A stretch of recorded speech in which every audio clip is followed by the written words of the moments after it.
आजच्या भागामध्ये आपण पाहणार आहोत की आसावरी आणि शरू या दोघीही जणी बोलत असतात. तेच आता आसावरीला शरू सांगत असते की मला ना खूप भारी वाटतंय.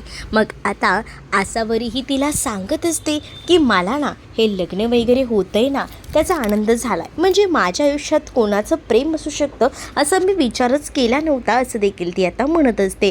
ते दुसरीकडे ती म्हणते की तू सुद्धा प्रेमात एकदा पडून बघ ना, म्हणजे कशा काही गोष्टी आहेत त्या समजतील. पण ती आता या सगळ्याला सरळ सरळ नकार देते आणि ती म्हणत असते की तू पडलीस ना प्रेमात तितकं पुरेसं झालं, आता काहीसुद्धा नको असंही तिने आता म्हटलेलं असतं.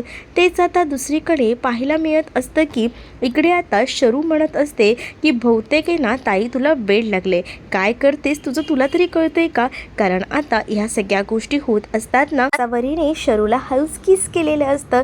ते दुसरीकडे आता ना फोन केलेला असतो इकडे पमाने उमाला आणि तिला सांगितलेलं असतं की उद्या त्या प्रोग्रामला जायचं आहे, पण प्रोग्रामला जात असताना ना तू सुद्धा माझ्यासोबत चल, म्हणजे कसं तू असलीस तर बरं होईल. मग ती म्हणते की हो मी तर येणारच आहे. मग दुसरीकडे आता ती बोलत असते की त्यांच्यासाठी काहीतरी घेऊ का, म्हणजे रिकाम्या हाती कसं जाणार ना. तर उमा म्हणते की तुला काय बनवायचं आहे ते बनव, पण तू काळजी करू नको, सगळ्या काही गोष्टी नीट होतील असंही ती आता म्हणत असते. तेच आता पमा लगेच फोन ठेवून ना देवाचे आभार मानत असते. देवाला म्हणत असते की काही झालं तरीसुद्धा आता काही चांगलं होऊ दे. तेच दुसरीकडे आता गौतम तयार झालेला असतो आणि जय अजूनही तयार झालेला नसतो. मग आता गौतम त्याला म्हणत असतो की चल ना यार दादा पटकन तयार हो, कधीही ती लोक येतील. आणि तेवढ्यातच ना आवाज आलेला असतो बाहेर आणि त्याला कळतं की सगळी माणसं आलेली आहेत. मग आता ती म्हणत असतो की बघितलंस का सगळीच लोक आलेत, चल रेडी हो पटकन. हो हो मला माहिती आहे रेडी होतो मी, तोपर्यंत तू हो पुढे मी येतो असंही त्यांनी सांगितलेलं असतं. तेच इकडे बिंदू ओरडते ऐका सगळीजणं आलेली आहेत. मग इथे तेजस्विनीला सुद्धा सांगितलेलं असतं. तेच गौतमही खुश असतो. गौतमही जयला पटकन रेडी होऊन यायला सांगत असतो, कारण गौतमला आता राहवत नसतं, कारण आता त्याची हिरोईन जी आलेली आहे आसावरीला बघण्यासाठी तो खूप जास्त आतुर झालेला आहे. तर इकडे मात्र आता बिंदू जेव्हा सांगते तेव्हा तेजस्विनीला काही एवढं हे नसतं, कारण तेजस्विनीला वाटतं काय त्या माणसांना भेटायचं आहे, याच आविर्भावात ती असते.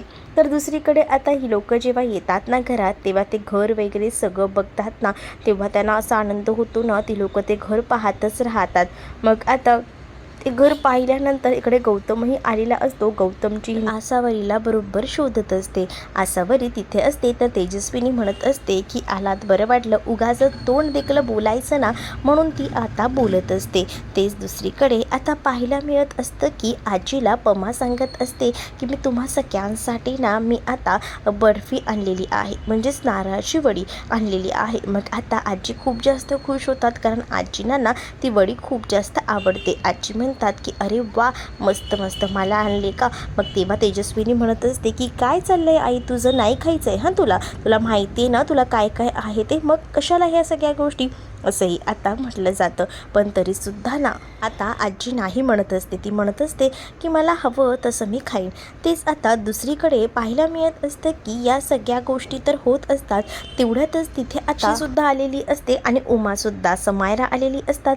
आणि मग एकत्रच सगळीजणं आल्यानंतर ना इकडे आता त्यांचं बोलणं वगैरे सुरू असतं. आता आल्या साक्षी जी आहे ती घट्ट मिठी वगैरे मारते आणि मग ती भेटून घेते.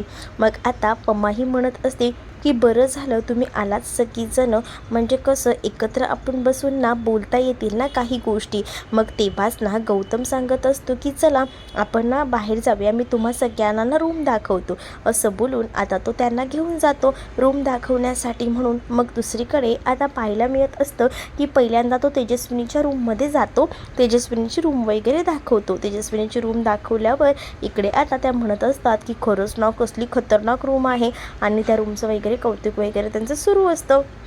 मग तेव्हाच ना इकडे आता ही रूम वगैरे बघून झाल्यानंतर लगेच गौतम म्हणतो की चला मी तुला ना माझी रूमसुद्धा दाखवतो, असं बोलून ना तो आता रूम वगैरे दाखवायचा प्रयत्न करत असतो. मग त्यांच्यासोबत ना आता त्या दोघांसोबत मयूलासुद्धा जायचं असतं, पण आता त्या दोघांना काहीतरी एकांत वेळ मिळायला हवा हे बाकी मोठ्यांना कळत असतं ना. त्यामुळे आता इकडे शरू असते ना, ती म्हणत असते की आपल्याला दुसऱ्या रूममध्ये जायचं आहे, चल आपल्याला आजीचीसुद्धा रूम बघायची आहे ना, तर आपण तिकडे जाऊया, असं बोलून ती आता रूम दाखवायला दुसऱ्याकडे घेऊन जाते. तेवढ्यातच ना मॅक्सचा फोन आलेला असतो, म्हणून शरू जी आहे ती मॅक्ससोबत आता बोलत असते. तेवढ्यातच ही लोकं तिकडनं जातात. मग शरूला कळत नाही ही लोकं नेमकी गेलीत कुठे. तेच आता दुसरीकडे पाहायला मिळत असतं की आसावरी जी आहे ना ती आता रूममध्ये आलेली असते. तेच गौतम लगेच ना दार लावून घेतो. गौतम दार लावून घेतल्यानंतर लगेचच आसावरीला घट्ट अशी मिठी मारतो. आसावरी त्याच्याकडे आता पाहतच राहते. आसावरी म्हणत असते की काय हे. मग तेव्हाच गौतम म्हणतो की मला माहिती आहे तुला ही रूम आवडली आहे का. मग आता तीही म्हणत असते की हो रूम खूप छान आहे. मग तेव्हाच ना तो म्हणत असतो की प्लीज ना मला चिमटा काढ ना. मग तिने चिमटा काढलेला असतो. तेच आता तुम्ही असं का बोलताय मला चिमटा वगैरे काढायला. मग तेव्हाच तो म्हणत असतो की ते काय आहे ना विश्वासच बसत नाही आहे. तेच आता आसावरीचे डोळेसुद्धा पाणावलेले असतात. आसावरीचे डोळे पाणवल्यावर तो तिला म्हणत असतो की हे सगळं खरं आहे. तुलासुद्धा हेच वाटत असेल ना की या सगळ्या काही गोष्टी कशा चालल्या आहेत तेच आता दुसरीकडे तेव्हा तो म्हणत असतो की थांब ना आपण ना पूर्ण रूम दाखवतो मी तुला बघ. आणि तुला सांगू का ते आपल्या आईच्या रूमच्या इथे ना एक गार्डनसुद्धा खूप छान आहे, ते सुद्धा तुला दाखवायचे, असं बोलून तो तिला लगेच तिकडनं घेऊन जातो. तेच तेजस्विनी रूममध्ये असते. ती पत्रिका वगैरे गौतमची घेत असते. गौतमची पत्रिका जेव्हा ती घेते तेव्हा गौतम म्हणतो की मम्मा पत्रिकेची वगैरे काय गरज आहे. तेव्हाच ती म्हणते की अरे लग्न करतोय, सगळ्या गोष्टी व्यवस्थित जाणून बुजून घ्यायच्या असतात म्हणून घेतली मी पत्रिका.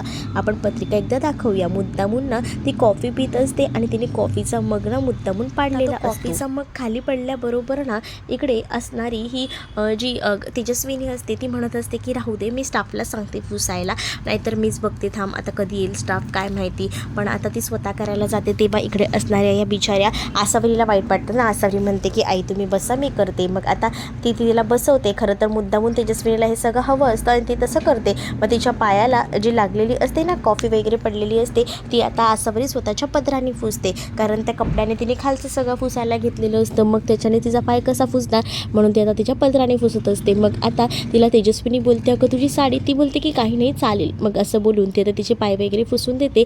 तेच आता ना तेजस्विनी तिला काही पैसे देते, म्हणजे 500 रुपयाची नोट देते. ती म्हणते की आई हे कशासाठी. तेजस्विनी म्हणते की काय ना तर तू माझी सून, माझी चक्क पाय वगैरे फुसले. आजकालच्या सुना कुठे काय करतात आणि हे तू पहिल्यांदाच घरात येऊन करतेस, शकुनाचे म्हणून ठेवून घे. आणि जसे गरीबाला कसे पैसे देतात थोडंसं काही केल्यानंतर तसे तिला आता पैसे वगैरे दिलेले असतात. तिला आता ते निमूटपणे ठेवून घ्यावे लागतात. अशा पद्धतीने तिचा अपमान करत असते. खाली पडलेलं असतं ते सुद्धा आता ते तिच्याकडनंच फुसून घेते. आणि त्यामुळेच ना इकडे आता तेजस्विनी बोलत असते की खरंच तू खूप गुणी मुलगी आहेस गं, म्हणजे मला विचार पण केला नव्हता आमच्या घराचं किती चांगलं होईल, सगळं काही गोष्टी व्यवस्थित होतील. आणि मग तेव्हाच ना इथे आसावरी तिच्याकडे बघत असते. आसावरीला कळतच नसतं की हिला नक्की कसं ओळखायचं, काय ओळखायचं, कारण एक वेगळं वागते दुसरीकडे वेगळं वागत असते. ती इकडे तर दाखवत असते प्रेमाचं नाटक करून, पण तिच्या मनामध्ये ती आपलं लग्न ॲक्सेप्ट करत नाही आहे ही सुद्धा कुठेतरी भावना आसावरीला माहिती असते. तुम्हाला भाग कसा वाटलाय कमेंटमध्ये नक्कीच सांगा.